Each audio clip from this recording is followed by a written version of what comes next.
everyone, it's Heather from Queried. I wanted to read another poem from Andrea Gibson's Pole Dancing to Gospel Hymns. This one is for Mary and Moo. It's called Birthday. And it says it's for Jen, but no, it's for Mary and Moo. At 12 years old, I started bleeding with the moon and began beating up boys who dreamed of becoming astronauts. I fought with my knuckles white as dust and left bruises the shape of Salem. There are things we know by heart and things we don't.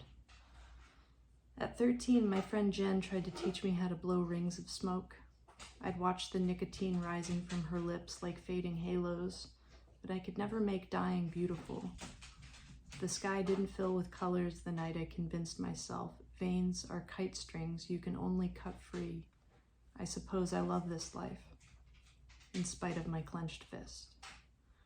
I open my palm and my lifelines look like branches from an aspen tree, and there are songbirds perched on the tips of my fingers. And I wonder if Beethoven held his breath the first time his fingers touched the keys, the same way a soldier holds his breath the first time his finger coaxes the trigger. We all have different reasons for forgetting to breathe. My lungs remember the day my mother took my hand and placed it on her belly and told me the symphony beneath was my baby sister's heartbeat, and her lungs were taking shape, and I knew life would tremble like the first tear on a prison guard's unturned cheek, like a stumbling prayer on a dying man's lips, like a vet holding a full bottle of whiskey as if it were an empty gun in a war zone. Just take me. Just take me. Sometimes the scales themselves weigh far too much, the heaviness of forever balancing blue sky with red blood. We were all born on days when too many people died in terrible ways, but you still have to call it a birthday. You still have to fall for the prettiest girl on the playground at recess and hope she knows you can hit a baseball further than any boy in the whole third grade. And I've been running for home through the windpipe of a man who sings while his hands play washboard with a spoon on a street corner in New Orleans, where every boarded up window is still painted with the words, "We're coming back," like a promise to the ocean that we will always keep moving towards the music, the way Basquiat slept in a cardboard box to be closer to the rain. Beauty, catch me on your tongue. Thunder, clap us open. The pupils in our eyes were not born to hide beneath their desks.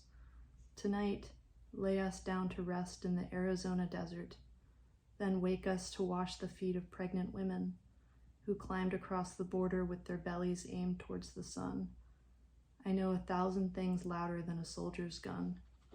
I know the heartbeat of his mother.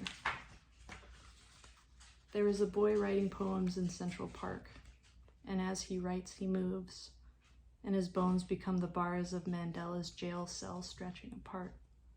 And there are men playing chess in the December cold who can't tell if the breath rising from the board is their opponent's or their own.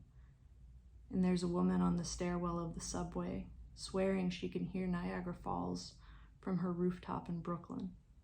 And I'm remembering how Niagara Falls is a city overrun with strip malls and traffic and vendors and one incredibly brave river that makes it all worth it.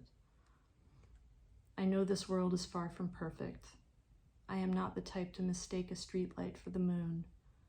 I know our wounds are deep as the Atlantic, but every ocean has a shoreline, and every shoreline has a tide that is constantly returning to wake the songbirds in our hands, to wake the music in our bones, to place one fearless kiss on the mouth of that newborn river that has to run through the center of our hearts to find its way home.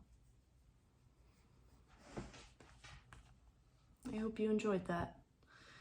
Merry Christmas.